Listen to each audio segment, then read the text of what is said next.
साथियों, पार्टी कोई भी सत्ता में आती है, कोई दिक्कत नहीं है, लेकिन चुनाव बैलेट पेपर से ही होना चाहिए और चुनाव ईमानदारी से होना चाहिए और संविधान के दायरे में रहकर सरकार चलाना चाहिए और संविधान के उद्देश्य के प्रति प्रतिबद्ध रहकर संविधान के उद्देश्य को सफल बनाने के लिए सरकार चलाना चाहिए।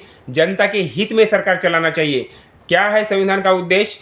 संविधान का उद्देश्य है इस देश का कोई भी नागरिक भूखा नहीं मरना चाहिए, इस देश का कोई भी नागरिक अनपढ़ नहीं रहना चाहिए, इस देश का कोई भी नागरिक, इस देश के किसी भी नागरिक का शोषण नहीं होना चाहिए, इस देश के किसी भी नागरिक के साथ भेदभाव नहीं होना चाहिए, इस जिसकी जितनी संख्या उसकी उतनी हिस्सेदारी लागू करने का उद्देश्य है हमारे संविधान का, अर्थात कल्याणकारी राज्य का निर्माण करना, यह हमारे संविधान का उद्देश्य है।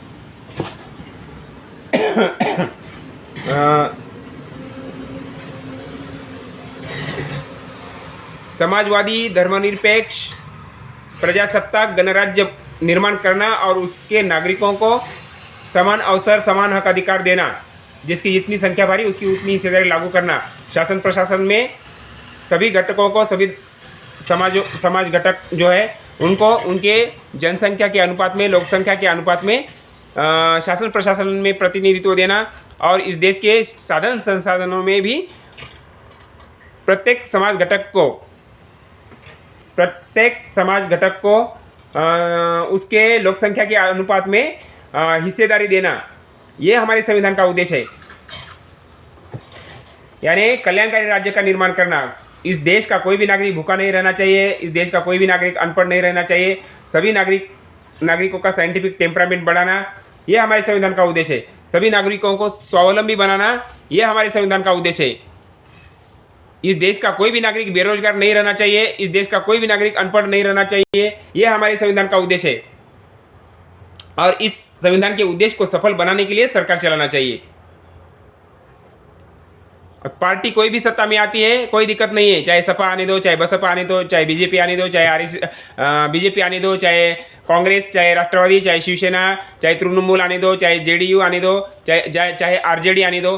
पार्टी कोई भी सत्ता में आती है, कोई दिक्कत नहीं है, लेकिन चुनाव बैलेट पेपर से ही होना चाहिए और चुनाव ईमानदारी से होना चाहिए और संविधान के दायरे में रहकर सरकार चलाना चाहिए। तभी तो हमारे देश में लोकतंत्र की जड़ें मजबूत हो जाएंगी और सभी लोगों को न्याय मिलेगा।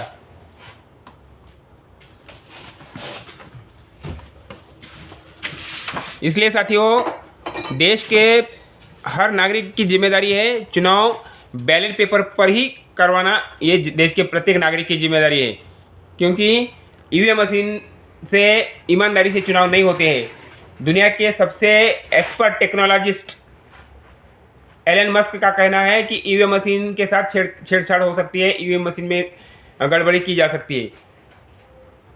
और जर्मनी के सुप्रीम कोर्ट ने 2009 में ऐसा फैसला सुनाया है, ऐसा निर्णय दिया कि ईवीएम मशीन द्वारा चुनाव करवाना अनकॉन्स्टिट्यूशनल है, नाजायज है, असंवैधानिक है। और 2009 से जर्मनी ने ईवीएम मशीन से चुनाव करवाना बंद कर दिया है। जापान ने 2006 में ही ईवीएम मशीन से चुनाव करवाना बंद कर दिया। बांग्लादेश ने 2023 में ही ईवीएम मशीन से चुनाव करवाना बंद कर दिया है। दुनिया के टेक्नोलॉजी में एक्सपर्ट जो देश है, ऐसे किसी भी देश में ईवीएम मशीन से चुनाव नहीं होते हैं।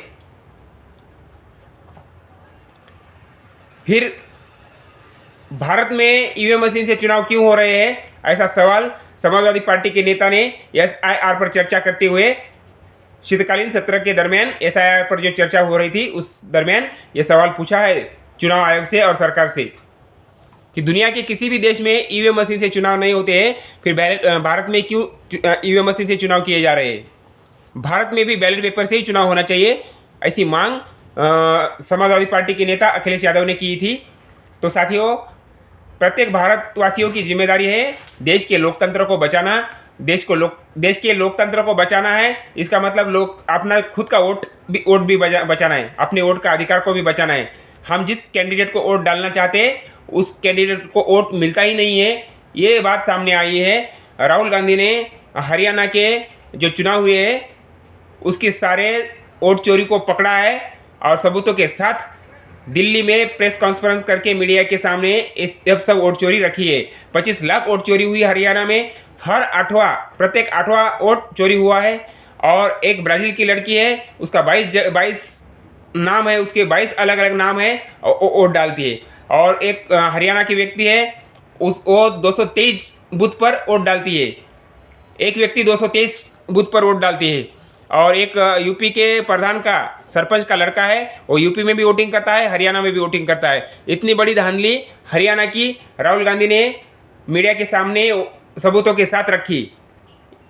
महाराष्ट्र की चोरी पकड़ी, हरियाणा की चोरी पकड़ी, कर्नाटक की चोरी पकड़ी, छत्तीसगढ़, मध्य प्रदेश, हर जगह पे तरह तरह से, यानी साम दाम दंड भेद नीति, विष कन्या प्रयोग, धनबल बाहुबल का इस्तेमाल करके, बूथ कैप्चरिंग करके, ईवीएम मशीन में गड़बड़ी करके, इलेक्टोरल बॉन्ड का मिसयूज करके, दूसरे दलों में फूट डालकर और वोटर लिस्ट में गड़बड़ी करके ये बीजेपी ने सरकार बनाई है। ये सरकार नाजायज सरकार है साथियों। इसलिए मैं किसी भी पार्टी के विरोध में नहीं हूँ, मैं लोकतंत्र के पक्ष में हूँ। देश का लोकतंत्र बचना चाहिए, देश की लोकशाही बचनी चाहिए। लोकतंत्र बचेगा तो देश के नागरिकों के जो आज़ादी है और अधिकार है वो सुरक्षित रहेंगे।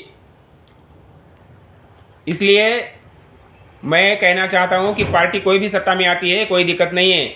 चाहे सपा आने दो, बसपा आने दो, आरजेडी आने दो, जेडीयू आने दो, बीजेडी आने दो, जनता दल आने दो, या कांग्रेस आने दो, या राष्ट्रवादी आने दो, या शिवसेना आने दो, कोई भी पार्टी सत्ता में आती है, कोई दिक्कत नहीं है। लेकिन चुनाव बैलेट पेपर पर ही होना चाहिए, चुनाव बैलेट पेपर से ही होना चाहिए, और चुनाव ईमानदारी से होना चाहिए, और संविधान के दायरे में रहकर सरकार चलाना चाहिए। तभी हमारे देश की आज़ादी सुरक्षित रहेगी, देश के लोकतंत्र की जड़ें मजबूत हो जाएगी, और इस देश में जिसकी जितनी संख्या वाली उसकी उतनी हिस्सेदारी लागू हो जाएगी, सबको न्याय मिलेगा। धन्यवाद।